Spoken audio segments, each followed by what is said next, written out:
जय श्री राम। दशरथ नंदन रामा दया सागर रामा दशमुख मर्दन रामा दैत्य कुलांतक रामा लक्ष्मण सेवित रामा लक्ष्मी मनोहर रामा सूक्ष्म स्वरूप रामा सुंदर वदना राम अति सुंदर वदना राम। जय శ్రీరామచంద్రమూర్తి की జై। శ్రీరామనవమి నాడు పెళ్లి కాని అమ్మాయిలు ఏం చేస్తే వివాహం వెంటనే అవుతుంది అని అనుకున్నట్లయితే ప్రతి ఒక్కళ్ళకి కూడా శ్రీరామచంద్రుడు అనగానే పుంసాం మోహన రూపాయ, ఎంత మోహనమైనటువంటి రూపమయ్యా అని ఆడవాళ్ళు మగవాళ్ళు ఋషులు అందరూ కూడా మోహించేటటువంటి అందమైనటువంటి సౌందర్యవంతమైనటువంటి రామచంద్రుని యొక్క రూపం మనం తలుచుకోగానే మనకు కూడా పులకితమైపోతుంది. అంత అందచందాలతో ఉన్నటువంటి అతని యొక్క చెవులు దగ్గర నుంచి కన్నుల దగ్గర నుంచి ముక్కు నాసిక దగ్గర నుంచి అదేవిధంగా అతని యొక్క కరుణారసం ప్రేమరసం ముఖంలో ఆనందరసం, మనిషి తాను పలకరించడానికి ముందే స్మితమైనటువంటి అంటే ఆనందమైనటువంటి చిరునవ్వుతో పలకరింపుగా నవ్వేవాట రామచంద్రమూర్తి. అంతటి రామచంద్రమూర్తి లాంటి భర్త రావాలంటే మరి సీతాదేవి చేసినటువంటి పుణ్యం ఎంతో చెప్పలేం కదా. ఈ సీతాదేవి యొక్క కళ్యాణ తిథి గురించి కూడా మనం చెప్పుకోవడం వల్ల, ఇది వినడం వల్ల కూడా వివాహం కాని అమ్మాయిలకి వివాహం అవ్వడానికి ఈ వీడియో చేయడం జరుగుతుంది. 12 ఏళ్ల వయసు అప్పుడు శ్రీరామచంద్రుడికి ఉపనయనం జరిగింది. అయితే ఈ యొక్క శ్రీరామచంద్రుడి జనన కాలంలో ఎందుకు మనము శ్రీరామచంద్రుడు పుట్టినరోజు నాడే కళ్యాణం చేస్తున్నాము అనేది అందరికీ కూడా వింతమైనటువంటి ప్రశ్న మన పిల్లలందరూ అడుగుతూ ఉంటారు. దానికి కూడా సమాధానం చెప్తున్నాను. ఎందుకంటే శ్రీరామ అవతారం వైవస్వత మన్వంతరంలో జరిగింది, అంటే త్రేతాయుగంలో సంభవించింది. ఏ విధంగా సంభవించింది? దశరథ మహారాజు పుత్రకామేష్టి యాగం చేస్తే దానిలో ఆ యొక్క యాగపురుషుడు ఇచ్చినటువంటి ప్రసాదాన్ని స్వీకరిస్తే మన ఈ యొక్క శ్రీరామచంద్రుడు రామ భరత లక్ష్మణ శత్రుఘ్నుల యొక్క జననం జరిగింది. ఆ విషయం మనందరికీ తెలుసు. అయితే జన్మ లగ్నం ప్రకారం కర్కాటక లగ్నమైంది. ఆయన నక్షత్రం పునర్వసు 4వ పాదమైంది. ఇవన్నీ గుర్తుపెట్టుకోండి. ఎందుకంటే గనక జ్యోతిష్య శాస్త్ర రీత్యా కూడా మనం చెప్పుకుందాం సీతారాముల గురించి. పెళ్లి కాని కన్యలకి వివాహం కావడం లేదనుకునే వాళ్ళు స్పష్టంగా వినండి. శ్రీరామ జననం చైత్ర బహుళ పంచమి నాడు ఆయనకు నామకరణం జరిగింది. ఈ యొక్క జననం ఎప్పటికి జరిగింది అంటే కనుక మేషంలో రవి బుధులు, అదేవిధంగా తులలో శని, మకరంలో కుజుడు, మీనంలో శుక్రుడు ఉన్నారు. పునర్వసు నక్షత్రం బుధవారం పూట శ్రీరామ జననం జరిగింది. శ్రీరామ అనే పేరు పెట్టాలని ఎంతకాలం నుంచో ఆ వశిష్ఠుల వారు దశరథ మహారాజు కుటుంబంలో రాజగురువుగా ఆయన సేవలు అందిస్తూ ఉన్నట్ట. రామచంద్రమూర్తి పుడతాడు, రామ అనే శబ్దంతో పేరు పెట్టినటువంటి గౌరవం నాకు దక్కాలి. ఆ విధంగా అంటే ఏమిటి మనం అనుకుంటూ ఉంటాం కదా, ఓం నమో నారాయణాయ అనే మంత్రంలో మనము ఈ యొక్క బీజాక్షరాలలో నమో నారాయణాయ ఉంది. రా అనే అక్షరం తీసుకున్నారు అగ్ని బీజ తత్వానికి. అదేవిధంగా మా అనే అక్షరాన్ని తీసుకున్నారు. అకార మకార మినహాయింపు లేకుండా ఉండేటటువంటి ఈ యొక్క రెండు బీజాక్షరాలు 3 బీజాక్షరాలతో కూడినటువంటి ఓం నమశివాయ అనే పంచాక్షరి నుంచి మా అని తీసుకున్నారు.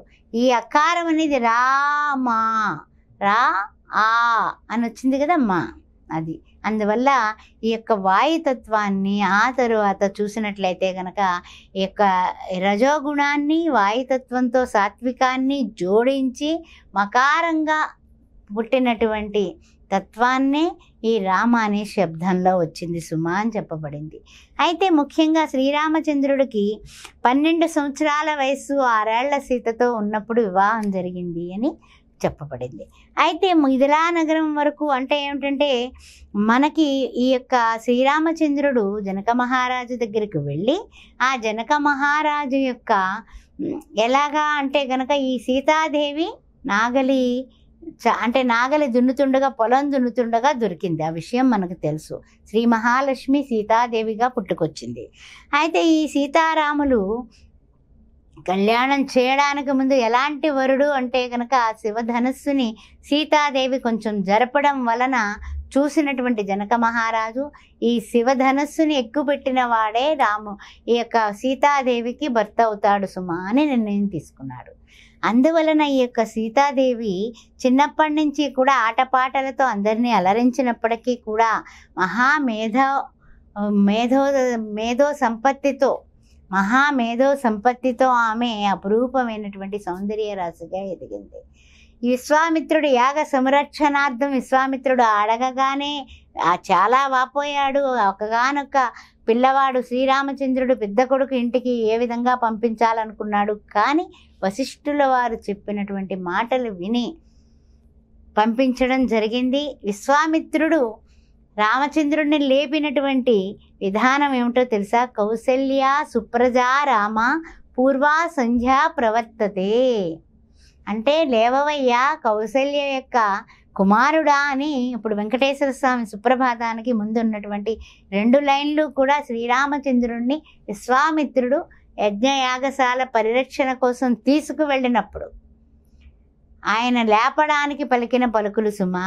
ఇవన్నీ కూడా ఈ ఆడపిల్లలు చాలా గుర్తు పెట్టుకొని ఈ యొక్క పూజలో కూర్చున్నప్పుడు రకరకాలుగా రాముల వారిని తలవడమే కాదు, సీతా కళ్యాణం యొక్క విశిష్టత తెలుసుకోండి. ఆ విధంగా సీతాదేవిని చేపట్టడానికి శివుని విల్లు మాత్రమే విరవడం కాదు, ఇదంతా కూడా ప్రయత్నపూర్వకంగా అంటే ఆ యొక్క ప్లానింగ్ అంతా మొట్టమొదటే త్రేతాయుగంలో రామ రూపంలో శ్రీ మహావిష్ణువే సరాసరి రావడం, శ్రీ మహాలక్ష్మి సీతాదేవిగా రావడం, వీళ్ళిద్దరూ భార్యాభర్తలుగా చిన్నతనంలోనే కావడం, కొన్ని సంవత్సరాలు కాపురం చేసిన తర్వాత ఆమెకి 18 సంవత్సరాలు, ఇద్దరికి 6 సంవత్సరాలు తేడా. చాలామంది అనుకుంటూ ఉంటారు లేదు సీతాదేవి పెద్దదట అని చెప్పేస్తూ ఉంటారు.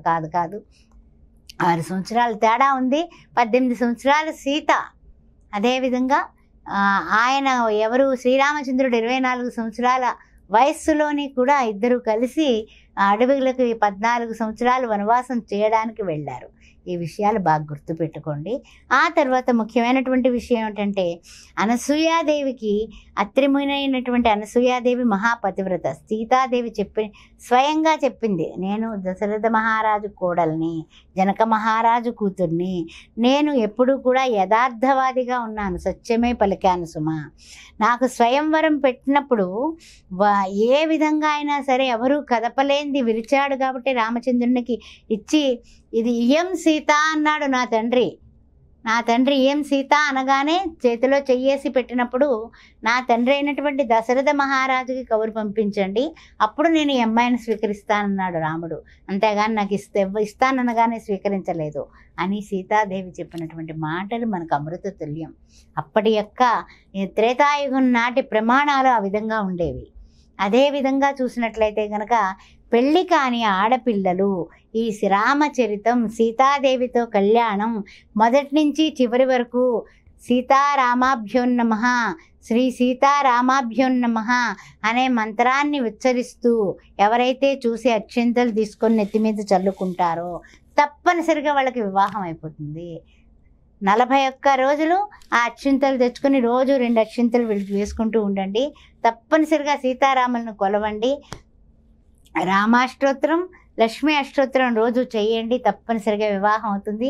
బుధవారం పూట రామచంద్రుని జన్మం జరిగింది కాబట్టి బుధవారం పూట ఎవరికైనా పేదవారికి మీ చేత్తో వండి వారికి నైవేద్యం దేవుడికి పెట్టింది పెడుతూ ఉండండి. తప్పనిసరిగా మీకు వివాహం అయిపోతుంది. శ్రీమాత్రే ఓం శ్రీమాత్రే నమః. ఆస్ట్రోభాగ్యలక్ష్మి అని ఈ ఛానల్ని సబ్స్క్రైబ్ చేశారా? చేయకపోతే వెంటనే చేయండి. మన వాళ్ళందరికీ కూడా పంపించండి. ప్రతిరోజు మీతో ఏదో ఒక వీడియో రూపంలో 2500 వీడియోలు దీనిలో ఉన్నాయి ఆస్ట్రోభాగ్యలక్ష్మి ఛానల్లోని. ఈ విషయాన్ని గ్రహించండి. జాతక విశ్లేషణ కోసం లేకపోతే కనుక ఏదైనా సరే విశేషమైనటువంటి విషయాల కోసం, ముహూర్తాల కోసం నన్ను సంప్రదించవచ్చు. అంతేకాకుండా సౌభాగ్య మ్యారేజ్ బ్యూరో అనేది గత 16 సంవత్సరాలుగా మేము రన్ చేస్తున్నాము. ఈ విషయాన్ని కూడా గుర్తించండి. ఓం శ్రీ మాత్రే నమః.